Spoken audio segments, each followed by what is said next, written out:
blacks now, moved to the Yeah, west side. I lived on the west side of Mount Vernon. Oh, the west side. Of Mount Vernon. West side. Yeah. Okay, The between west side Mount. of Mount Vernon, right near the corner of Pico.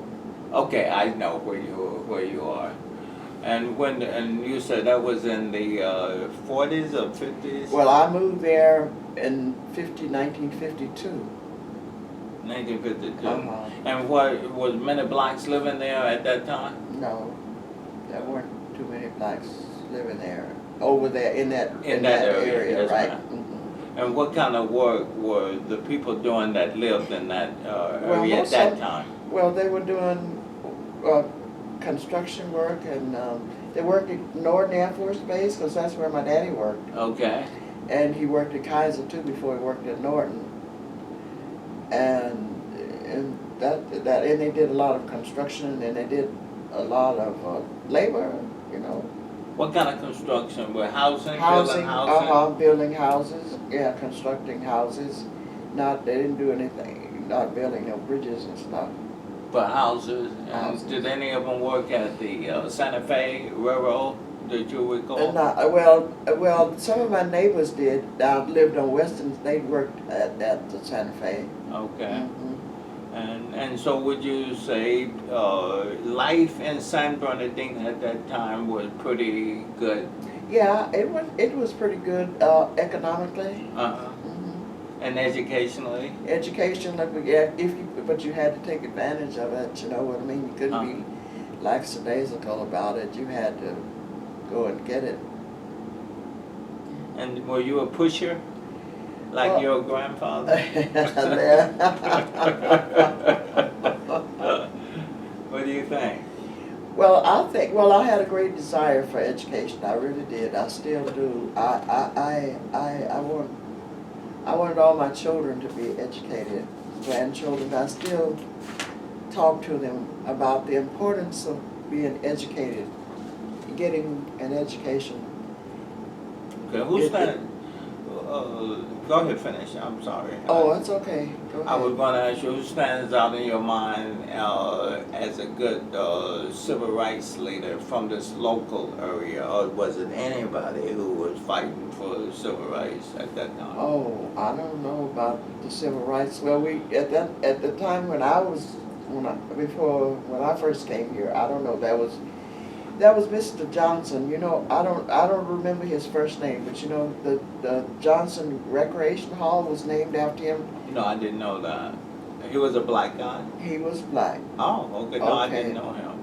Uh-huh. Johnson Hall? The Johnson Hall on 9th and Wilson. I know it where was named after him. It was? Yeah. And what kind of activity was he involved in? Well, he was just involved in getting people to work, and because I think he worked. I checked the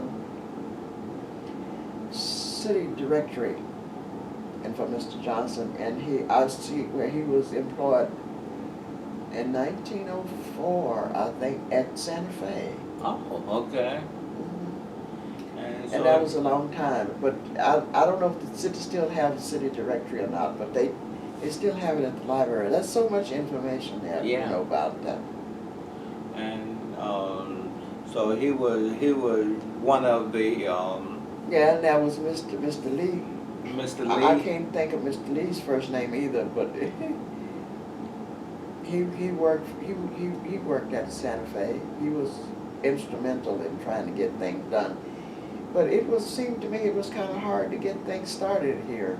Well, how about Carl Clemens? Yeah, Mr. Clemens, yeah, because he was from St. Paul AME Church. Right. Yeah, Mr. Clemens, yeah, he was.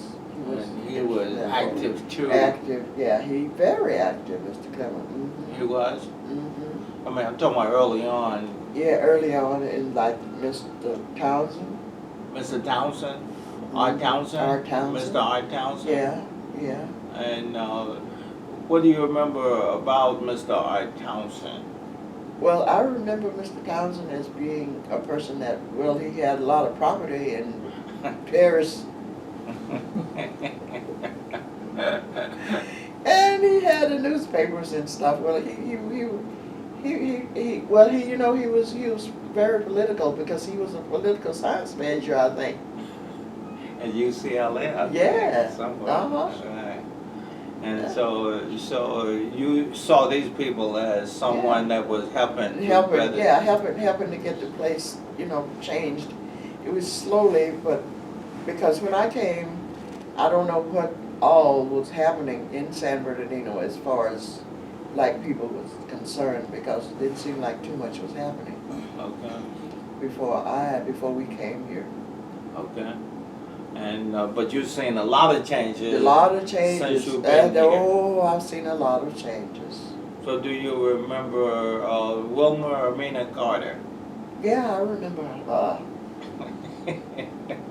Yeah, I remember. You remember? What's your first thought about her? This is not part of the interview, but since we're in her Yeah. home, I wanted to. I had seen her, and I had seen her, and I read about her, but I admired her from a distance. You I really did. I admired her, what she was doing.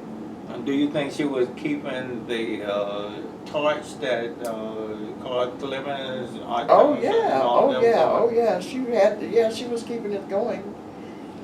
Because I think maybe there was a lag in there somewhere, wasn't it? I don't know. I'm asking you. I'm doing the interview, not you. Trying to interview me. But let me say in closing, is there anything else that you want to say for the record, or that's on your mind, that's important to you, No. that maybe I didn't ask? No, not really. Not really. There's a lot about San Bernardino that can be told, but not at this time. Oh, okay. And then let me say how much I appreciate the interview for Moriah. And my middle name is Jane. Jane. Jane. Jane. Yeah. Mariah James Jane Epps, and I Yeah. really appreciate. Where did you get that pretty name from? From my mother. That I'm was a her junior. name. Oh, that's her name. Yeah, that's her And name. what was your father's name? Alfred Omega Jackson. Oh, okay. Uh, All right. Well, thanks again, and I really appreciate talking. to Thank you much. I mean.